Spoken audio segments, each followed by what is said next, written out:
Hey YouTube, James from the Wyvern Watch here. Another deck profile for you guys. This time it's my latest deck, which is the Lyrilusc deck. This is deck number 25 of my current format decks. Decided to put it together because I had most of the extra deck components anyway.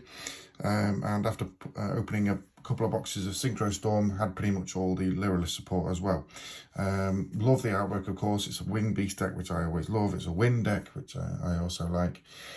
And you know, just like I say, just being able to use the Draco Future as well, which is the first deck I've been able to use it in.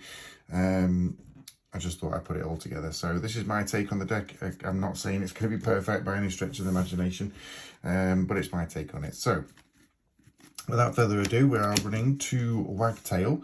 I've seen builds with 3, but I think Wagtail is okay at 2, to be honest. So if this card is special summoned, you can add a Lyrilusc spell trap card from your deck. And if this card is in your graveyard, you can target 1 Lyrilusc XYZ monster you control and attach this card as material, which does come up, of course, to enable the Nightingale plays. You've also got 3 Turquoise Warblers. This one is a great enabler. If I control no monsters, you can special summon this card from your hand, and then if this card is special summoned from the hand, you can special summon another one from the hand, or graveyard, in fact. So yeah, so that's a good card. We've got Swallow at 3 as well. So if you control a Wing Beast monster, you can special summon both this card and 1 level 1 Wing Beast monster from your hand. It's obviously the engine that sort of gets these level 1s all onto the field for you. And if it is XYZ, and an XYZ, a Wind XYZ monster that was summoned using this card on the field as material, gains the effect of, if it is XYZ summoned, you can target 1 Lyrilusc monster in your graveyard and attach it to it as material. So it just gets it that extra material. 3 Sparrow, Cobalt Sparrow. So if this card is special summoned, you can add 1 level 1 Wing Beast monster from your deck to your hand. You can only use that, and it does lock you into Wind XYZ monsters. Once per turn, a Wind XYZ monster that was special summoned using this card on the field gains the effect of your opponent can't target with card effects, which again does come up. You also got 3 Beryl Canary, another one of the newer ones. But if this card is in your hand, you can target 1 Lyrilusc monster in your graveyard and special summon both this card and that monster. Also, you cannot special summon monsters from the extra deck for the rest of the turn except XYZ monsters, so it does lock you into that. And a Wind XYZ monster summoned using this card on the field as material gains the effect that it gains 200 attack. And also it can't switch to your opponent. That's it for the Lyrilusc monsters, but onto a few hand traps here. Sorry, not hand traps first of all. I am running a very small Tri-Brigade engine, just the 2 Nerval, because obviously it is searchable with it being a level 1 Wing Beast Wind monster. But I won't go into the Tri-Brigade stuff, you all know how that works. We also have 2 Effect Veiler, which again is a very common card, but with it being level 1, it is good for this deck. But obviously, I'm also running a DD Crow, 1 Ash Blossom, and 1 Nibiru, because obviously we are also running the Crossout Designator package in this deck as well. Last monster is a Barrier Statue of the Stormwinds. We're also running Simorg in the extra deck, and why wouldn't we? It's a Wind Beast deck, and this is too good to miss out if we get the opportunity to use it. Onto spells. So Lyrilusc Burkle, absolutely great looking card. Obviously one of the newer ones out of Synchro Storm. Tougher to get, to be fair, this one, but we managed to get 3. So take 1 Lyrilusc monster from your deck and either add it to your hand or send it to the graveyard. Then I can special summon 1 Lyrilusc monster with a different name from your hand, and it's once per turn.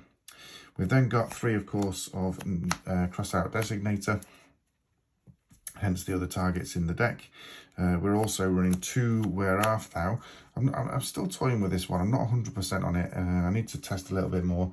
I keep getting caught out with it, and honestly, I can't see it's worthwhile if I don't get away with the normal summon, of course. But if you wait until the prime opportunity, and then we'll go for it. Hence why it's at 2, not 3. Then a number of one-off spells. So we've got Lyrilusc, Bird Sanctuary. So you can target 2 winged beast XYZ monsters you control and attach one of those monsters to the other as material. Transfer all materials to that monster, and if you control an XYZ monster with 3 or more materials, you can draw a card, and that's once per turn, and obviously continuous spell. We're also running 1 Harpy's Feather Duster, 1 Caught by the Grave, 1 1-for-1, 1 Instant Fusion, and 1 Monster Reborn. Onto traps, we're also running 1 Tri-Brigade Revolt. Of course, we're running 3 Harpy's Feather Storm, and why wouldn't you? Honestly, it's absolutely locks your opponent's deck out. Monsters out for 1 turn. And the last trap is a Phantom Feathers. I'm actually going to be replacing this with an Infinite Impermanence once I get another copy of one. But for now, it's in there. Like I say, we're going to change it for an Infinite Impermanence anyway, so no big deal. That's 41 cards in the main deck, so that's where we are with that. On to the extra deck, which is where all the fun is. We are running the Utopic Future package, so we have got 1 F0 Utopic Future and Utopic Draco Future. Really nice looking cards these. That one's secret rare, the original one, but this one's the collector's rare as well, which is a stunning looking card in my opinion. Lyrilusc cards, we've also got 2 Recital Starlings, basically searches 1. We've got the Promenade Thrush, 2 Assembled Nightingales. This is sort of the attacking directly monster, so obviously to enable your Zeus plays. Got Assemble Blue Robin, which of course you leave on the field in order to bounce back some of your monsters' special summons. Down a Magician, just in case it goes a little bit pear-shaped, you need to overlay into it. Divine Arsenal Zeus, of course, probably need a second one, not 100% decided yet. Independent Nightingale for your Instant Fusion target. Also got a Salamangreat El Mirage, the Tri-Brigade Furgit, a Simorgh Bird of Sovereignty, which I mentioned before, and of course the Ominous Omen, and the token for the Nibiru. That's the deck, guys. A bit of a quicker one this time around. You know what most of them do anyway. I'm quite happy with the extra deck. It's the main deck the only extra deck one I was talking about was Zeus. I'm not 100% sure. That's the, just the one. I might need a second one. But what I'm taking out, I'm not entirely sure. Maybe the Almirage. I'm quite happy with the sort of the birds that are in there. They seem to be the right sort of ratios. But like I say, other than that, I think it's just getting comments around the main deck, really. If you do have any advice, feel free to let me know. But other than that, do subscribe, because like I say, it's a very fledgling channel. We'd love your support, of course. Any comments, leave a like, usual thing.